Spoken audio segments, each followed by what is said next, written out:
Salam sepak bola, teman-teman netizen atau warganet yang saya hormati semuanya. Welcome back ke konten terbaru dari channel YouTube Triple B. Dan di konten terbaru hari ini saya ingin membahas tentang aktivitas transfer dari Manchester City yang diberitakan telah deal dengan klub asal Jerman, RB Leipzig, untuk membeli pemain mereka yang namanya Josko Gvardiol. Dengan nilai transfer sebesar atau sekitar 86 juta pounds, yang artinya akan membuat Josko Gvardiol sebagai bek termahal di dunia untuk saat ini karena memecahkan rekor transfer yang sebelumnya dipegang oleh the one and only Harry Maguire ketika pemain asal Inggris tersebut dibeli Manchester United dari Leicester City pada tahun 2019 dengan nilai transfer sebesar atau sekitar 80 juta pounds. Namun sangat disayangkan tidak bisa perform di Manchester United. Bahkan berita terakhirnya yang saya baca bahwa ban kapten dari Harry Maguire telah dicopot oleh Erik ten Hag dan kemungkinan akan diberikan kepada Bruno Fernandes, dan juga kemungkinan besar Harry Maguire akan dilepas Manchester United. Walaupun pemain tersebut masih ingin bertahan di MU, tapi tampaknya sudah waktunya bagi Harry Maguire untuk pindah dari Manchester United, dan ada rumor juga bahwa Chelsea memantau situasi dari Harry Maguire dan kemungkinan akan membeli Harry Maguire karena kebutuhan mereka dengan cederanya Wesley Fofana ya untuk waktu yang cukup lama. Tapi kan sebetulnya di konten ini saya ingin membahas Gvardiol ya, kok bisa membahas Harry Maguire? Ya saya sering keinget teman-teman tentang pemain ini karena sangat disayangkan. Padahal ketika dia bermain untuk timnas Inggris bagus saja loh permainannya, tapi aneh kalau main untuk MU kok kacau begitu ya, mungkin beban kali ya sebagai pemain MU. So anyway, kembali ke pembahasan dari Gvardiol dong. Ya, ini menarik sekali nih pergerakan dari Manchester City di bursa transfer musim panas kali ini karena nggak seperti musim lalu. Kalau musim lalu mereka gesit banget ya membeli 5-6 pemain. Tapi di bursa transfer musim panas ini Gvardiol menjadi pemain ketiga yang didatangkan manajemen Manchester City ya, setelah sebelumnya mereka membeli Kovacic dari Chelsea, kemudian Spike Bridge, ini penjaga gawang yang masih muda loh, usianya baru 16 tahun, dari Wimbledon, dan sekarang Gvardiol. Dan menarik bagi saya bahwa Pep memilih Gvardiol karena sebetulnya pilihan bagi Pep Guardiola cukup banyak di posisi back ya, atau di center back atau juga di full back sebelah kanan, karena Gvardiol ini kan bisa bermain di lebih dari satu posisi, bisa bermain sebagai full back sebelah kanan atau juga sebagai center back.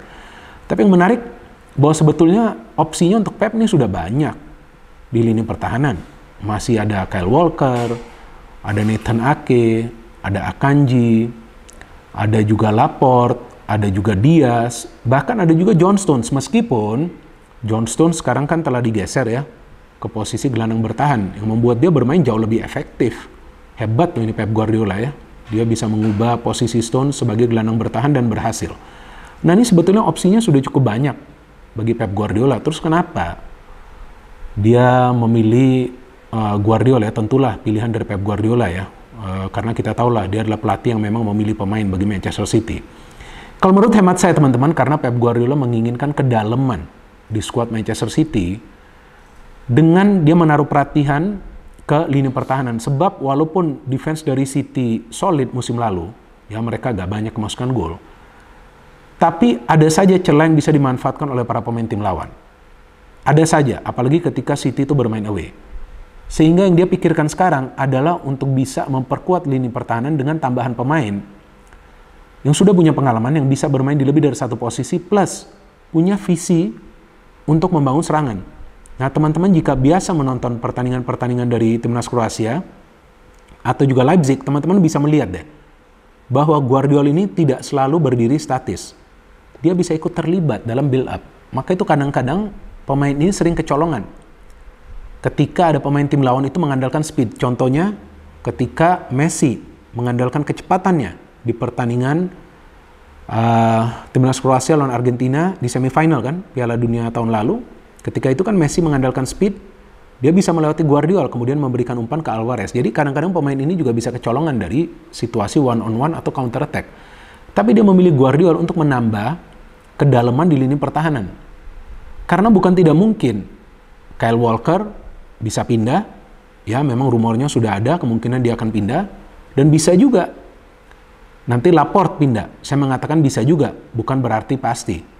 Jadi dia sudah mempersiapkan dulu pemain yang sudah punya pengalaman bisa bermain di lebih dari satu posisi plus punya visi bermain yang baik. Karena kita tahu Pep Guardiola ingin agar setiap pemain yang turun bagi Manchester City bisa juga mengalirkan bola. Dan mengalirkan bola dengan visi. Jadi gak ngasal memberikan operan. Maka itu kalau kita melihat permainan dari City kan menarik banget ya. Enak banget lihatnya. Karena setiap pemain tuh punya kemampuan untuk memberikan passing dan passing secara progresif. Jadi memang City attacking banget permainannya. Bahkan Ederson juga bisa sering terlibat. Dalam proses membangun serangan dia juga bisa memberikan assist. Jadi ini pilihan yang nggak salah dari Pep Guardiola. Tapi belum tentu juga Guardiola akan sukses. Karena ya kita tahu bahwa bermain di Manchester City sama beratnya seperti bermain di United. Namun Pep Guardiola ini adalah pelatih yang bisa meningkatkan performa dari seorang pemain. Contohnya Jack Grealish di musim pertamanya dibilang flop, dibilang nggak berguna. Padahal nilai transfernya mahal kan, 100 juta pound kalau nggak salah. Tapi lihat di musim keduanya jauh lebih baik. John Stones seperti yang tadi saya katakan dipindah ke gelandang bertahan, bagus permainannya. Haaland kita lihat sebelumnya hanya menunggu, sekarang bisa terlibat dalam proses membangun serangan, bisa juga memberikan assist. De Bruyne luar biasa ketika gabung ke Manchester City.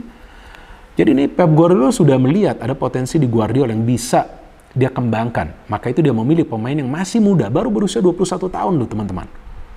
Nah jadi ini adalah nilai plus bagi Manchester City. Dengan juga dia sudah siap-siap nih Pep jika ada pemain di lini pertahanan yang ditawar oleh klub lain. Kemungkinan dia akan lepas juga karena pilihannya sudah banyak. Dan juga Gomez, Sergio Gomez ya kalau nggak salah namanya, dia juga bisa bermain sebetulnya di center back. Nah jadi banyak pilihannya bagi Pep. Jadi kalau bagi saya ini nggak salah pembeliannya, tapi bisa sukses atau enggak nanti kita lihat. Karena pressure-nya juga berat di City, sama sebetulnya seperti di United. Cuman bedanya kan City sukses. United kan lagi sulit ya menjadi juara dari Premier League. Dan juga masih ada rumor lainnya bahwa City masih mengincar pemain baru lainnya untuk menggantikan posisi dari Mahrez. Yang diberitakan sudah deal dengan klub asal Arab Saudi Al Ahly, kalau nggak salah namanya. Jadi ini feeling saya, Pep akan membeli satu pemain lagi untuk mengisi kekosongan yang ditinggalkan oleh Mahrez. Ini hanya feeling saya, mungkin juga saya salah. Bisa juga dia akan mencari pemain baru lagi untuk bisa mengisi kekosongan dari Mahrez. Karena City memang punya skuad yang dalam. Maka itu memudahkan Pep Guardiola untuk melakukan rotasi di beberapa kompetisi yang City ikut atau juga turnamen. That's why musim lalu City bisa menang treble. Pemainnya tetap bugar sampai akhir, sampai final Liga Champions, gak ada masalah bagi mereka.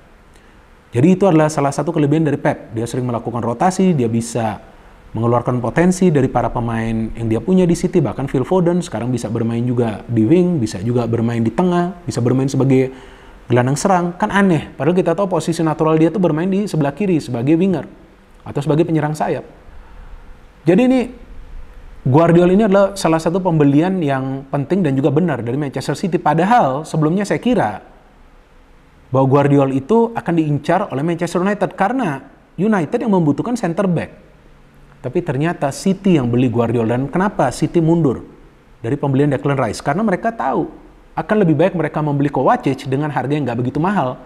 Tapi Kovacic sudah terbukti pengalamannya, sudah proven.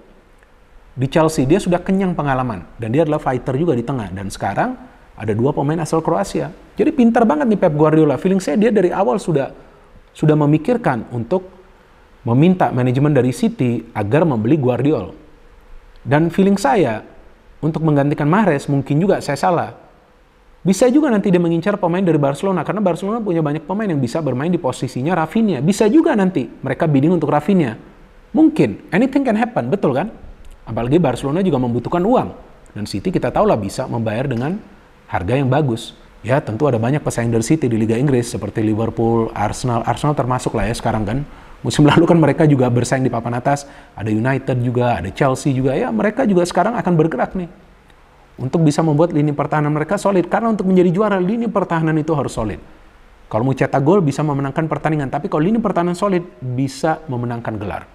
No hate, no politics, only football. Salam sepak bola.